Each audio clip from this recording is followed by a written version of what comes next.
What's up, everybody? It's Pete from the basement. Welcome to Comic-Con in Review. Guys, hold on, I need a drink for this. Because anytime I think about the price tag, I need a drink. I spent a lot of money at Comic-Con, guys, but I managed to scratch out a lot of shit off my want list, as if you couldn't tell by a gigantic pile of books in front of me.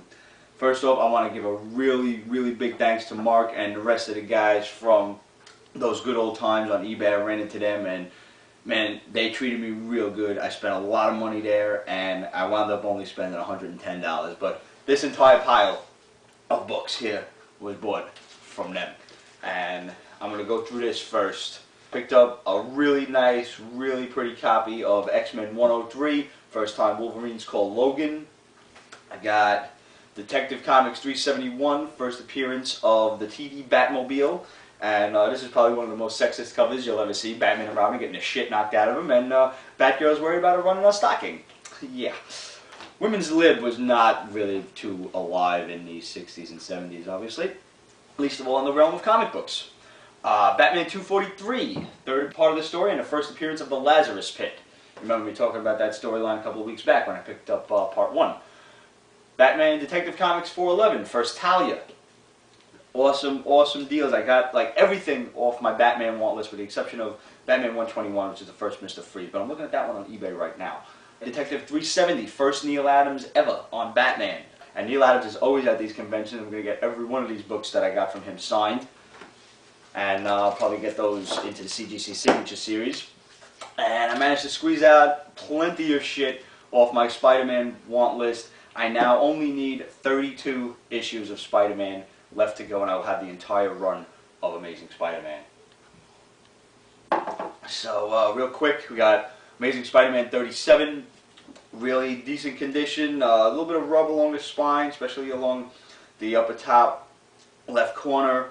This is the first appearance of Mendel Stromm and Norman Osborn. We got Amazing Spider-Man 114. This replaces a filler issue that I had. This is the first Hammerhead. Amazing Spider-Man 102, really cool classic cover with Morbius and the Lizard. I actually thought I had this one, and it turns out I didn't. Amazing Spider-Man 127, which replaces another book that I had already, but this is a nicer copy. Amazing 79, Amazing 70, classic Romita cover. We'll touch on more of Romita in a minute. Amazing 54, it's got a pretty nasty crease right down the front there, but I'm not really concerned about that. If anything, I may replace it later on. Amazing Spider-Man 116, 153, and the highlight on the Amazing Spider-Man run this week from those good old times was Amazing Spider-Man 135, the second Punisher. Really, I would call this a VF, easily a VF, 20 bucks. Really nice book. Really great deals, and like I said, the whole lot cost me 110 bucks. Mark, thank you for treating me so well. I'm going to log on to your eBay site and probably this week and see what kind of more money I can spend. That ain't even proper English, but I don't care. I'm excited. I got a lot more comics to show you guys. Speaking of Romita and speaking of Spider-Man, obviously got a lot of stuff signed there. You saw that last week. Got Amazing Spider-Man 43 signed. Amazing Spider-Man 59, which is the first Mary Jane cover. Got giant-sized Spider-Man #1 signed. Spider-Man vs. Dracula. I love this cover. Romita only did the cover, but this is one of the coolest covers I've ever seen. And I've used this as a model for a lot of the Dracula pictures that I've ever drawn. Amazing Spider-Man 41 signed. First Rhino. This was a hard book for me to get. Remember me telling you about this in my last eBay segment, that I had this coming in the mail, and it got here about 2 or 3 days before the convention, and I was really happy about that. I probably would have CGC'd this, but honestly, I'm not that big on the CGC. I did it with my Amazing Fantasy run with the 2 books that I got from them, and I'm not really big on the whole Signature Series thing. I just wanted to do that just to have the Amazing Fantasy 15 encased, so that way won't get damaged and shit. And while I was there, I decided to ask for me to, I don't know if you heard it because we really couldn't put the microphone in his face and everything, but I asked him what his favorite cover was ever of Amazing Spider-Man, and if you can even possibly name one. And he said, it's always just kind of the first thing that comes to your mind. The first thing that came to his mind was Amazing Spider-Man #50, which I got signed from him last year at the convention before the boys and I started doing the Pete's Basement show. So I was really excited that he actually said number 50. So that was pretty cool. Speaking of signatures, let's go through this. My buddy Gary, who never likes to be on camera. He's kind of shy, but you'll find Gary at every convention you ever go to. Gary Platt, look for him, tell him Pete DeLuca send you. Get a munchkin, they'll treat you right. He's always got munchkins, always over there. And for all his valued customers, you go just grab a chocolate one. I like the chocolate one, so that's what I always take. But Gary's the man, always has been, always will be. I've been dealing with Gary 15 years, and I picked up Detective Comics 359, first Batgirl from him. This is pretty nice condition. It's got a little bit of creasing along the spine, nothing too major, not a lot of spine roll for the amount of creasing that's there. And I managed to get this signed by Carmine Infantino, who happened to be at the convention, and he was a pretty nasty old man. Me and my friend walked up to him, he was like, "One." I was like, "What?" He's like, "One book." I was like, "Alright, that's all I got is one book, you old miserable fuck. You should just be happy that fans are still coming to see you, you son of a bitch." But that's neither here nor there. Gary also had an Amazing Spider-Man 95 signed by Sal Buscema. Was really excited to pick that up. I think this one ran me like 15, 20 bucks, something like that. It's got a little creasing on the spine, as you know, it's kind of expected with books this age. You know, nobody really expected these things to be so valuable, so nobody really took care of them. And just a couple of filler things.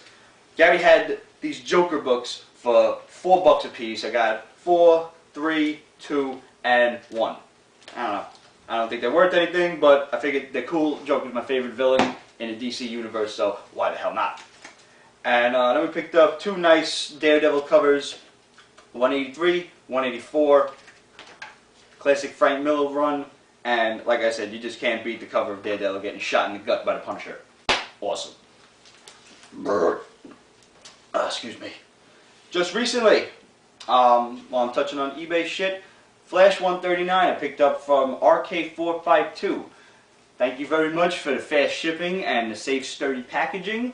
And this guy's got a lot of Flash books, guys. If you're interested, go on his eBay site. That's RK452. He's got some really good prices, which explains this. I picked this up for, I think, 13 bucks. And it's in really, really friggin' nice condition. Honestly, I think the guy undergrades. So that's good for us as consumers. We like buying stuff that's undergraded. It costs us less. Remember that. And honestly, I don't think he's an idiot. I think he does it on purpose because, you know, he knows that times are tough and people ain't got a lot of money. So, but with the economy being the way it is, I always say this is a buyer's market. Prices are going down. It's a tough time to be selling books. Good time to be buying them. So make sure you get that stuff knocked off your want list. And if you're a Flash fan, check this guy out. Finally, I'm going to save the best for last. I went to a friend of mine named John Seaberger, was working for this guy at High Grade Comics. You'll see the card right up there on the screen right now. And I just picked up a couple of little things from him. Picked up Incredible Hulk 172. Nothing major there. It's just a team up with him and the Juggernaut. And I picked up a really near mint copy of Iron Fist number 12 where he fights Captain America. This was just an awesome cover and I decided I really needed it. But above all, the highlight of my convention experience this year, at the National Convention, Big Apple Comic Con, was my Incredible Hulk number 1, picked up from High Grade Comics, and thanks to my buddy John, I got the price dropped about $400 or $500. This cost me 1,100 bucks, and joy of joys, what you see popping on the screen there is real. On the first page there, this book is signed by Jack Kirby. And I know there's no way to prove this, and I don't really care. I'm going to call it authentic. I can't prove it, but I'm really happy with this purchase, and this is a really nice mark off my want list. I would call this in fair to good condition. It's got some serious creases along the spine and along the bottom part of the book, but the upper top is really good. There's a serious crease right through the